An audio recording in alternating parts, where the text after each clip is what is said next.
Hello and welcome to the show. Today is June 5th, 2023. Let me start by saying that I'm not a financial advisor. This is not financial advice. This information is intended for entertainment and educational purposes only. I'm Tony. This is Market Moves with Tony, and just thought I'd say hi. It's been a while since I last made a video, so making one now.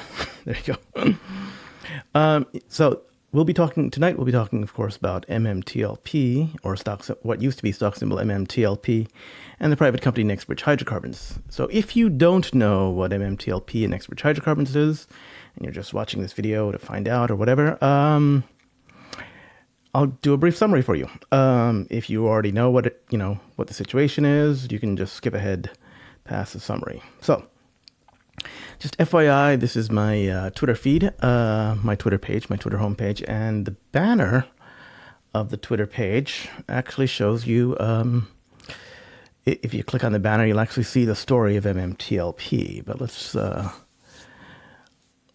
hold that off till later. Okay, so MMTLP, just be aware that if you don't know what's going on with MMTLP and whatnot, most of the info and most of what's going on can be found on Twitter and Twitter feeds. There are Twitter spaces that are going on like 24/7 usually, where someone will be talking about MMTLP in some way, shape, or form, and they'll usually be talking about what's going on in the space and what's recently happened and whatnot. Twitter is the best place to get information about MMTLP, by the way.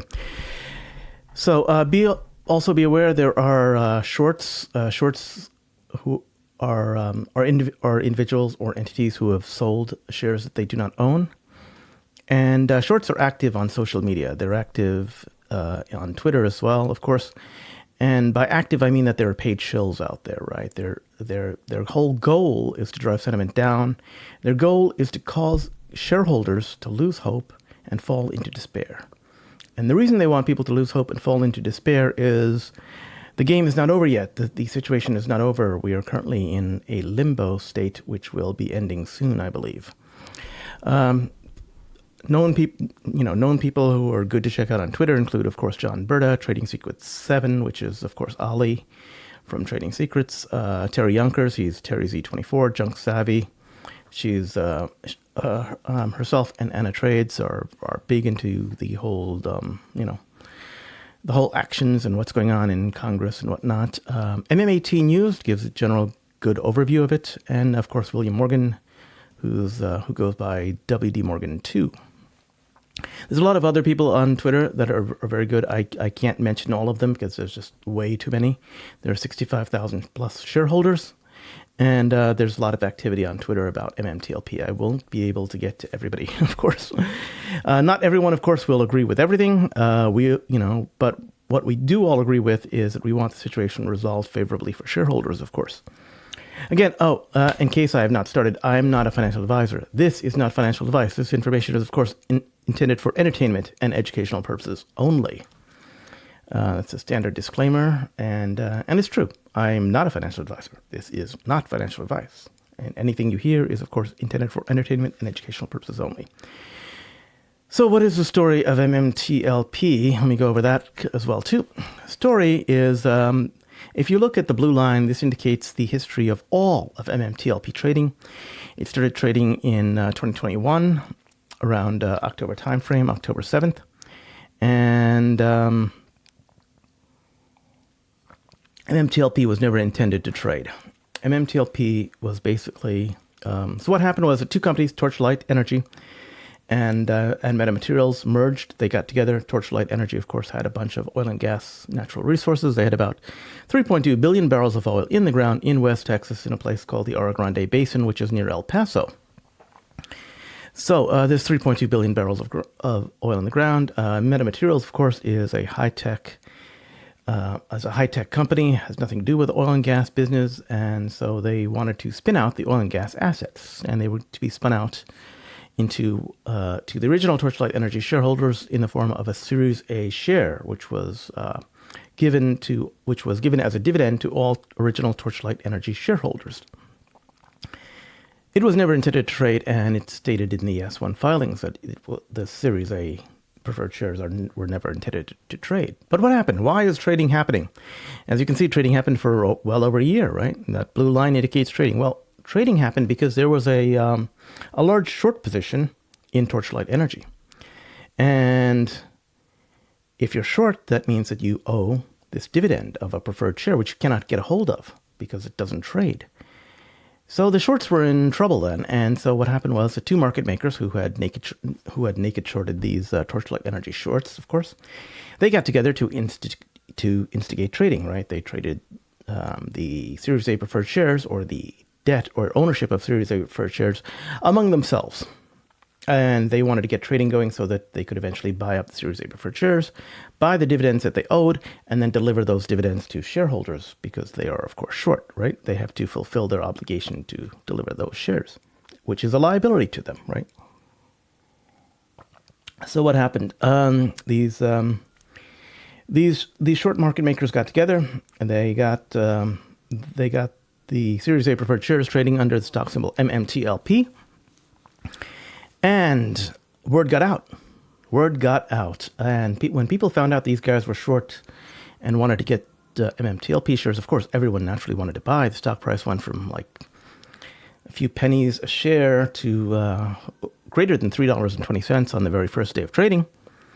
And it came back down, of course, because the shorts could not allow those shares to just go up in price, which they already owed. They wanted to buy those shares. They couldn't, of course, buy them. Because other people were buying them, right? They wanted to buy them from people who had the shares and wanted to sell them. There was not a demand there was a large demand from the shorts to obtain those shares, but there was a large demand from everyone else to get the shares because, 3.2 billion barrels of oil on the ground ain't, it's worth something. Anyway, so the shorts had to contain those shares, and they had to keep naked shorting the shares, and they did, and they shorted the shares for a very long time. If you look, that blue line is stable for the better part of a whole year, and it's been stable for a very, very long time. In fact, it was more stable than the S&P 500, which was plummeting at the time because people were buying these MMTLP shares, right? Because they wanted that 3.2 billion barrels of oil in the ground. Well, what happened? What happened is that over time, the management of Metamaterial said, hey, look, we've got this obligation to deliver oil and gas assets. We were planning to sell the oil and gas assets. Why don't we just spin it out into a company? Then the company can sell its shares to whoever wants to buy those oil and gas assets. That was the intention. So they took 6 months to file S1 filings with the SEC, and they got approval from the SEC to spin out this private company to all MMTLP shareholders. And the documentation was available as public information that was given for 6 months. And you know what? The stock price started rising. It started going up the bonkers like crazy because, it's going to be spun out to a private company, meaning those shares would not trade. Shorts would have to deliver shares. Word got out that shorts would have to deliver shares they cannot deliver, so that, people believe that they would have to buy those shares. Well, what happened? Well, as you can see, the price went all the way up to $12.50. Just before it was meant to, just before the shares were meant to be delivered, something odd happened. The shorts suddenly reversed their positions and started naked shorting like crazy again. Well, why would they start naked shorting something like crazy that they have to deliver that they can't deliver? Well, it turned out a few days later, FINRA called this thing, did this thing called a U3 halt. They said, hey, look, we got to halt the shares trading, and we got to halt trading because it's possible that there could be settlement problems, and we don't know. The shares won't trade anymore. U3 halt. The price, of course, plummeted. The price plummeted before the U3 halt, and the belief is, or there's a large, reason to suspect that the shorts knew that this U3 halt was coming. They said, "Hey, screw it. We'll never have to deliver these, these shares." So the belief is the shorts naked shorted like crazy again, and they said, hey, look, we won't have to close our positions because it'll be halted. It'll be an impossible situation. Well, turned out it is an impossible situation. Come December 9th, FINRA U3 halted with no warning to retail investors that prevented shorts from ever closing their positions. Don't forget, shorts are people who sold shares they do not own, and they have to buy those shares back later to actually deliver them. what FINRA should have, FINRA says they had to do this because, the shares were going to cease trading and there would be possible settlement problems. You might never get the shares you're supposed to get, all blah, blah, blah. That I don't believe. And the reason I don't believe that is that what FINRA should have done is very, very standard operating procedure. They should have told brokers, go to position close only for 2 days. What does that mean? That means that only longs would be allowed to sell shares because longs already have the shares. The shares have been settled in their accounts already. And only shorts, those are people who've already sold shares that they do not own, would be able to buy those shares, okay? And at the end of the second day, all short positions would be closed or force closed by the broker. That's what FINRA should have told brokers to do. And in fact, brokers were all set to do that. They created emails and sent out those emails to a couple shorts before they retracted them, before they said, we don't have to do this, you free halt. But anyway, the shorts should have been told that they needed to close their positions or be force closed starting the second day. That's what they should have done. Instead, we had this U3 halt, and there was outrage among the shareholders because 2 days of trading was lost, right? 2 days of trading was lost, and shorts were allowed to keep their short positions open. And of course, once those short positions were there, that means that, only 165 million shares were sent of Nextbridge Hydrocarbons, which is a private company, and they were sent to the distributor, and they were distributed from the distributor to the brokers. Now, the brokers have they would receive what's called a net position, right? Because they have shorts and longs. So it's up to the brokers to make sure that all the longs get the dividends, and it's up to the shorts to provide dividends to the brokers, and those dividends would be then presented to the longs. Well, the shorts didn't have Nextbridge Hydrocarbons shares because they were never traded. Nextbridge Hydrocarbons shares were never traded. They never had access to them. They never got them. They had to deliver them. They owe them. So there was it was impossible. It was an impossible situation for the brokers. Brokers could not deliver the Nextbridge Hydrocarbons shares, and it is strongly believed that those shares still have not yet settled. That is the story of Nextbridge Hydrocarbons. And we move on to what this video is about. This video is about a timeline. And there was a guy called Mark Basile. And Mark Basile, he's a lawyer out of New York, operating out of New York, in actually the county of Nassau, which means he's in Long Island, of course. And he got together with this guy, David Corsani. Forgive me if I'm mispronouncing the name. David Corzani is an MMTLP shareholder. And Mark says, hey, look, according to New York state law, I don't know who's to blame for this, but I do know this. I know that we need to get the blue sheets, and blue sheets exist because we know of them existing from a FOIA request. So the blue sheets would say who actually owes shares, right? The blue sheet says who would own shares because it's got all the trading information from the brokers. And how many shares were received, how many shares needed to be delivered, etc. Right? It's got all that trading information now. So Mark Basile petitions the court of New York to give a court order to FINRA that they need to compel disclosure of documents to identify prospective defendants in an action to be commenced by the petitioner. They need to show they need to provide the blue sheets in order for, basically, for Mark Basile to know who David Corzani has to sue, right? And this is part of New York state law. If you have information about wrongdoing that has happened and you don't disclose that information, well, you can be compelled to by a court of law. You can't protect people from being sued because, you're hiding information. That's just not allowed, right?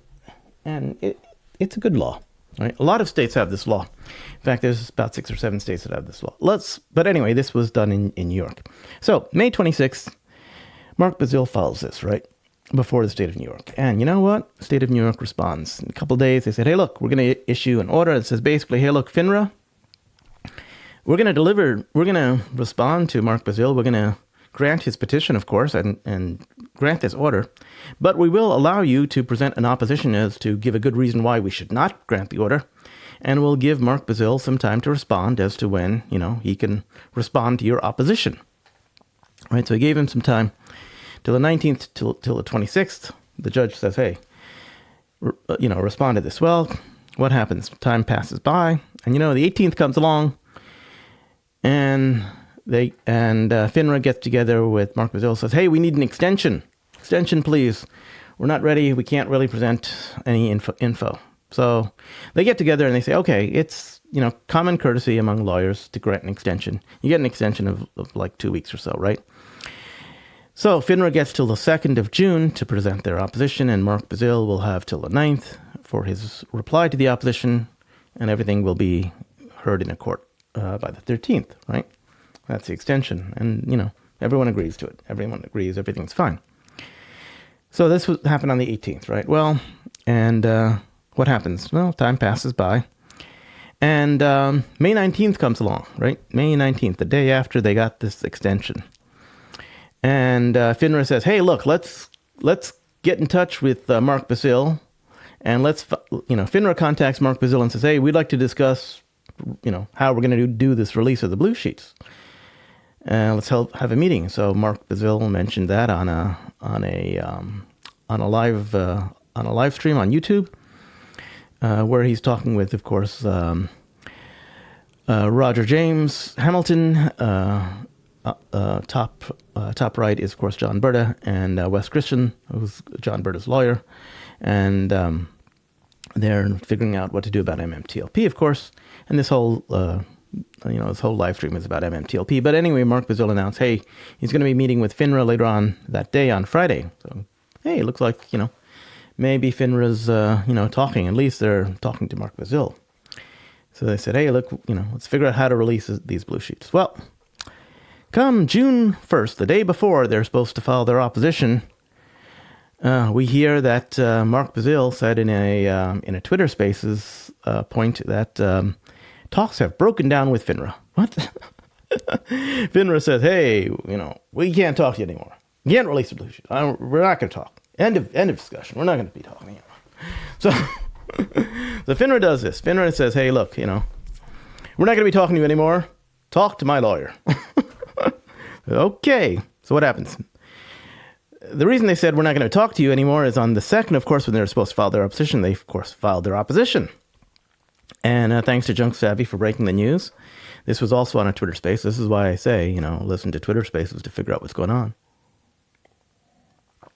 That is where you'll get the most up-to-date information about MMTLP and expert hydrocarbons. There are 65,000 shareholders, and we're pissed about the situation. We want resolution, and we feel we've been wronged. Anyway, thanks to Junk Savvy for letting us know. FINRA filed a response. This was around 4:13 p.m. Pacific time that she made this tweet. Of course, she talked about it on Twitter Spaces a few minutes before. But anyway, she made this tweet to let everyone know. And then she made a following tweet, which broke it down. She said, there's 4 points of the opposition, 4 points of FINRA. FINRA is basically saying that the petition is inadequate and you're just fishing for info, right? You're trying to uncover potential facts to support your potential claims. Who knows? We don't even know what your claims are. That's what FINRA is saying. But you're just going on a fishing expedition. Well, New York state law says that if you know information, you can't go around hiding information to protect people from being sued. And obviously FINRA, with the blue sheets, has the information. It's part of New York state law. Sorry, dude. Anyway, secondly, the petitioner admits that they're seeking blue sheet information to identify a basis of liability. Yes, they want to know who to sue, which is contrary to the intended purpose of permitting certain discovery under CPLR 3102. Wrong. That's the whole purpose of the law. The purpose of that law is to identify people who need to be sued because they have caused harm and are hiding. If you cause harm to someone and you hide to avoid being sued, it's like you went off and you drove a truck through somebody's house and then you ran away, hoping that no one's gonna no one's gonna look after your truck, and then the poor homeowner is like saying, who drove a truck into my home? Who do I sue? It's like, I don't know. Oh, that's me. FINRA is hiding this information, right? So that's the whole purpose of this law. The purpose of the law is to identify people who have information who are hiding from, proper justice here. Okay. Anyway, part 3, she says, again, this is Junk Savvy's interpretation. She says, the burdens imposed upon FINRA to respond to the pre-disputed disclosure request outweigh the merits of the petitioner's purported claims. What the hell? They're saying the burdens imposed, it's too hard to do.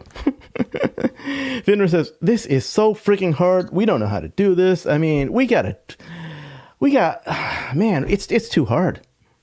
Okay. Yeah. We'll get to each one of these things in detail, don't worry. But FINRA is saying it's too hard. Okay. Finally, FINRA says, hey, look, this info that we collected, it's protected from disclosure by the investigative privilege. And that means we are doing an investigation ourselves. So we're investigating things, and we can't disclose this because we're investigating things.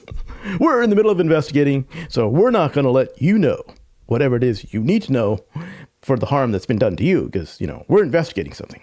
Well, what are they investigating? Can we tell? Can you share? Please share. Anyway, so that's the breakdown by Junk Savvy. By the way, this was on a Twitter space. This is there's a link provided to the Twitter space. I believe it's still available, and you can hear what's going on. It's a really good space. I recommend you listen to it. William P. Ferrand is there, as well as Junk Savvy, of course. She's a speaker. Busy Brands is the host of this space, right? So he hosts a lot of good spaces, etc. So anyway, check out the space. It's a long amount. People are talking continually about MMTLP, and it's a long amount of time. But anyway, all the info's there. So let's go to the court filings. This is the court filings, and as you can tell, there is a lot of filings that's going on here. 40 filings, my goodness. Okay, let's go here. 40 filings. The first filings were, of course, by Mark Basile. And then we see, what's been going on here. The filings that are done by Mitchell J. are the filings from FINRA, okay? And don't worry, we'll be going over these filings. There's just so many of them. So many filings. Anyway, here's... let me get to... So here is the petition, actually, and FINRA's filed the response to this petition. They filed it on the day that they were supposed to file their opposition, as agreed to with the extension. Okay, so they filed it on 6/2, June 2nd, and that's it's right over here. Sorry, it's right over here. Summary of FINRA opposition is a memorandum of law and position, right? You can read that if you like. And then they filed all these exhibits A through M. What are all these exhibits? Well, let's see. Here's an exhibit. It's a tweet.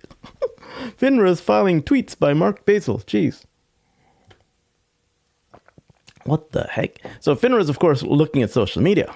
Remember I mentioned earlier that, you can get all this info from social media. Well, FINRA knows that you can get all the info from social media, and they want to know what longs are planning. They want to know what longs think. They want to know when we get into despair. So FINRA is monitoring social media as well as the shorts, right? So yeah. So to the people in FINRA monitoring social media, I'd like to say, hey FINRA, how's it going? Okay, since you're monitoring social media, and we know that, for instance, you don't really respond to the ombudsman's phone calls because you basically just hang up and you don't answer questions about MMTLP anymore. I'd just like to say that, you could become, FINRA employee. If you know anything that's going on, you could become a whistleblower. You could get a big reward because there's an SEC whistleblower program, and you could stand to make a fair amount of money, FINRA, Mr. FINRA employee or Miss FINRA employee or whatever. Who knows? I don't know. Anyway, so as a result, I'm of course not saying anything that's not well known on this video, and don't expect me to say anything that is not general purpose knowledge anyway, because I don't have that info, and I wouldn't be disclosing it if I had it anyway. Anyway, here it goes. So I know nothing because I'm just a YouTuber, and I'm an MMTLP shareholder as well too. But in general, I'm like you. I know very little. Okay. Anyway, this is FINRA's response. This is their response to the opposition. Okay. Basically, they provide a background about who they are and what blue sheet data is and all this other crap. But their argument for their response breaks down into these 4 parts: A, B, C, and D, which is what Junk Savvy basically summarized. Okay, so Junk Savvy did a great job summarizing that. But this is their response, and they include in their response. So as you can see, and they say you fail to the petitioner, which means Mark Basile and his client. They fail to allege a meritorious cause of action as required by CLPR 3102, CPLR 3102, right? So you said which basically means, hey, you didn't say that what it is that you're going to sue whoever it was that you're going to sue for. You're just looking for stuff. Well, that's what the whole basis of that law is, right? FINRA is not being sued, by the way. FINRA is not being sued. Notice there is no claim of FINRA immunity here. There is no claim of FINRA immunity from lawsuits because they are not being sued. They are being requested to comply with New York state law, which states that if they have information about a potential crime that's taken place, they need to disclose that information. Okay? Now, if anything, we know something may have happened because these shares have not been settled. These shares, there's all sorts of problems. So there's been damage that's been done. 178 days of being U3 halted. There's been damage that's been done. So we don't know exactly what the crime is. Mark Basile is not saying exactly what the crime is. But he doesn't need to. He just needs to know that there's been damages. He's got someone he needs to sue. And FINRA has information about who to sue, right? Anyway, FINRA is saying, hey, look, you can't go around fishing with us because, it's not right. Well, you got to comply with New York state law, FINRA. Then they go on and on about, fishing expeditions and whatnot. But finally, they say the petitioner's request is overly broad and unduly burdensome. And we're going to go to that burdensome part just now. They also file, as part of their exhibits, this affidavit by Sam Drady. Who is Sam Drady? Sam Drady is a guy who was whose email was disclosed as per a FOIA request, who said, hey, look, we've got the blue sheets. We have the blue sheets, and we'd like to share them with you, SEC. This is an affidavit by Sam Drady who says who he is. He says he's worked in the securities industry for such and such a long time. He talks about what FINRA is, blah, blah, blah, blah, blah. Gist of it is, after he goes on for all these points about, about what blue sheets are and all that, he's got all these points, he goes on. He goes to point 21. You can tell he's talked a lot. He goes to point 21 finally, and he says, producing the blue sheets would pose a significant burden upon FINRA and would require FINRA to redirect multiple staff members away from FINRA's regulatory work to identify, export, review, and prepare the data for production. Then he goes on and on to talk about why it's hard to do.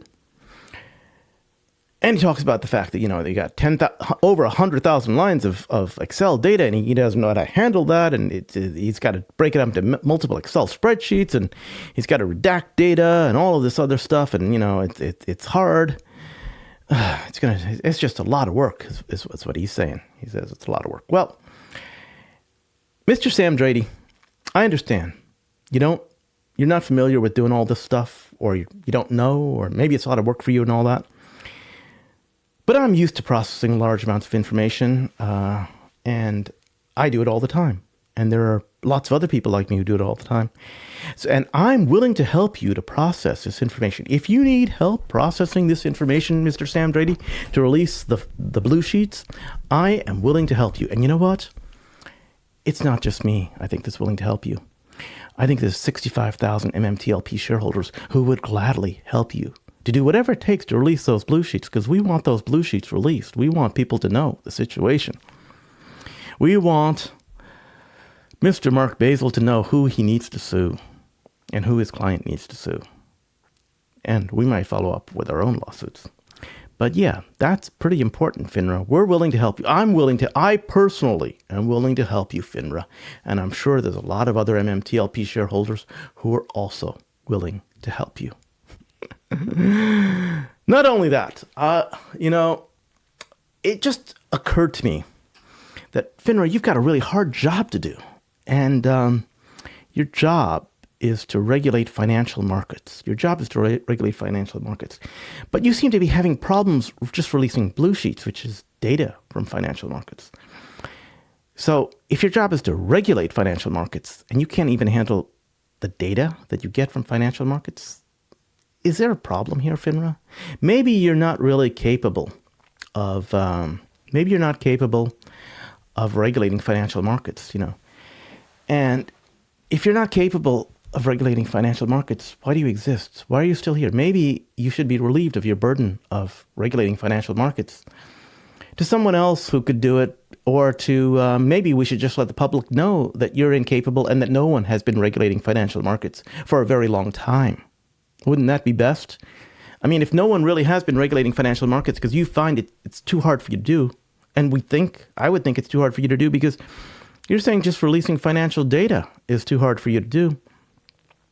I think regulating is much more difficult than releasing data.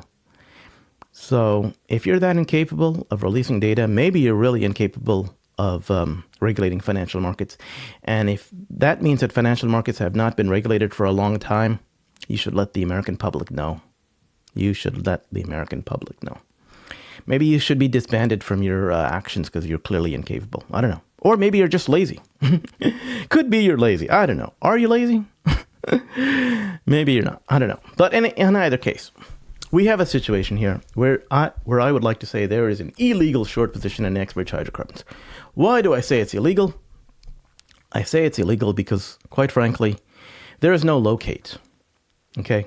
What does that mean? That means shares have been sold that don't exist. Shares have been sold by a seller and they have no locate. They have no borrow. How do I know that there's no borrow? Nexbridge Hydrocarbons never traded. You can't borrow Nexbridge Hydrocarbons shares. Short sellers need to deliver the Nexbridge Hydrocarbons dividend. And FINRA says there's a short position in Nexbridge Hydrocarbons. That means that dividend was never delivered. Never delivered. There's no borrow for that dividend. The dividend was never delivered. That means that there's a settlement failure. Settlement failure. So, shorts have created a settlement failure based upon this U3 halt that happened as a result of FINRA's actions. FINRA caused a settlement failure. And that failure has been going on for 178 days. Don't forget, a short position is when you sell something you do not own, right? Now, theoretically, you've borrowed the shares or located the shares where you could theoretically buy them from somewhere with the intention to buy it back later. You can't do that with Nexbridge Hydrocarbons. Those shares don't exist. They've never traded. You can't borrow the shares from anyone because they've never traded. They're untradeable. You can't locate the shares either. You can't say, there are some shares I can buy, because the shares are untradeable. The shares are untradeable. Okay? So you can't locate the shares. You can't find the shares. You've got settlement failure. It's been going on for 178 days. I call that an illegal short position. I call that counterfeit shares. That's why everyone has been saying that there are counterfeit shares out there. Okay? There is no locate for the dividend to MMTLP shareholders, that dividend being a Nexbridge Hydrocarbons private company share. No locates exist. Those shares are owed. Shorts owe those shares to longs. As a matter of fact, no, I'm sorry. Shorts owe those shares to brokers. Brokers owe those shares to longs. Let me repeat. Shorts owe their dividends to brokers. Brokers owe that dividend to longs. Brokers cannot get that dividend from the shorts because the shorts don't have it. They have no way of getting it. This is a situation we are in after 178 days. There has been grievous harm that has been done to MMTLP shareholders. Okay? We do not have our Nexbridge Hydrocarbons shares. Okay? Anyway, so FINRA states there is a known short position in Nexbridge Hydrocarbons. I say that's illegal because there's no locate. It does not trade. There's no locate.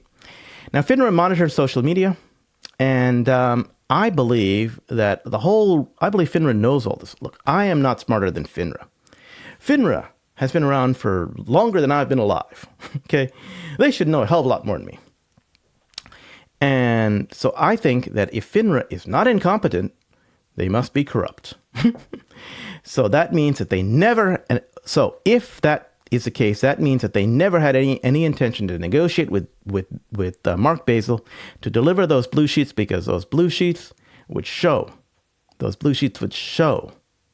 without any question, that there are not enough shares to go around, right?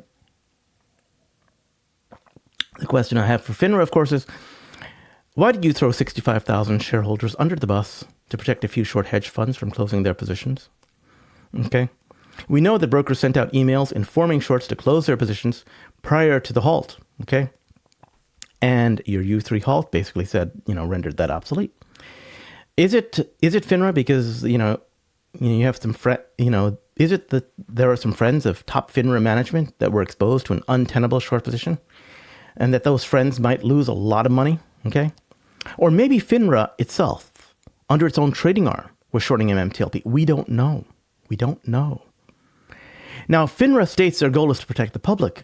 But why are you being so opaque about this? Why aren't you transparent? You're going out of your way to be opaque and harming the public here with this. Just be transparent if that's what your, that's what your charter is. That's what your goal is. Your goal supposedly is to protect the public. Anyway, I don't buy your arguments, FINRA. I don't buy them. And my question is, what are you hiding, FINRA? Okay. Like I said, I'm not a financial advisor. This is, of course, not financial advice. And this information is intended for entertainment and educational purposes only. Now, I mentioned this timeline before. And since that time, there has been another Twitter space, which took place on the 9th at this, on the 2nd at the same time. And on that particular Twitter space, we have, which is hosted by Junk Savvy, by the way, we have John Berta speaking. So it's a Twitter space by John Berta. Unfortunately, that particular Twitter space was not recorded, so you can't go there. It's just not available. However, why would I bother to tell you about some place you can't go to? You can go to William P. Ferran's YouTube page. And he's got a particular video, which goes on for about 4 hours. But towards the end of that 4 hours, he talks about about Junk Savvy's Twitter space. In fact, he live streams that Twitter space. Okay, and so you can hear what's going on in that Twitter space, and you can hear John Berta speaking. I've got a couple clips that I'd like to share, and hopefully you'll find it useful. But check out William P. Ferran's video. It's called Once is Happenstance, Twice is Coincidence, 3 times is Enemy Action. And this is a quote by Ian Fleming, who is the author of James Bond novels, by the way. Usually, William P. Ferran talks about GTAI, but he also talks about MMTLP, by the way. So check him out. Anyway, let's have a listen.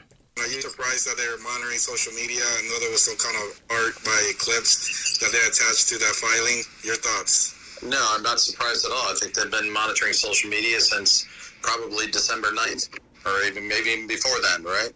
So I'm not surprised. I'm sure they're listening to this space call.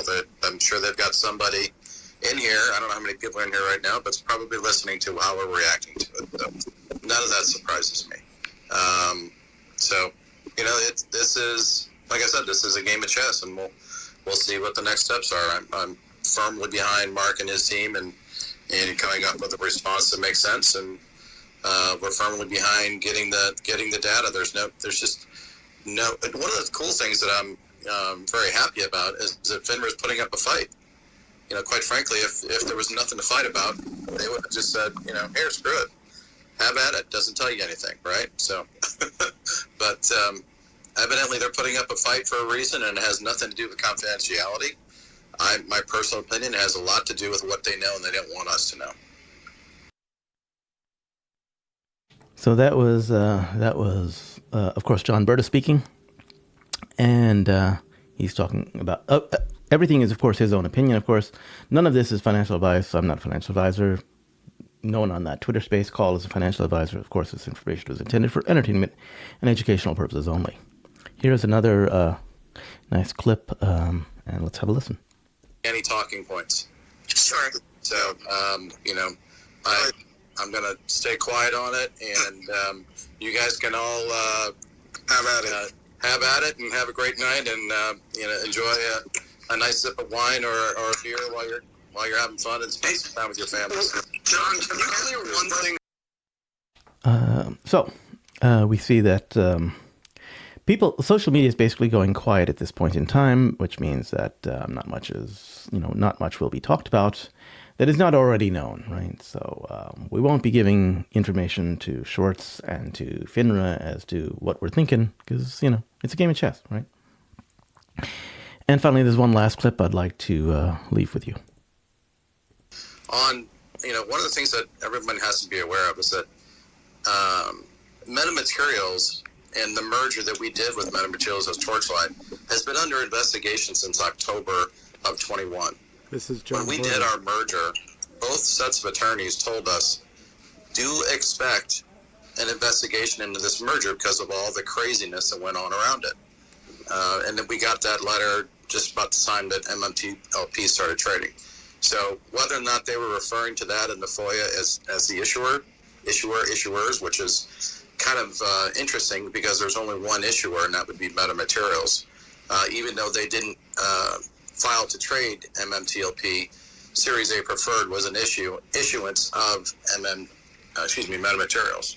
So that's kind of some loose language, I believe, but I don't know if FINRA's purview is to really investigate its members.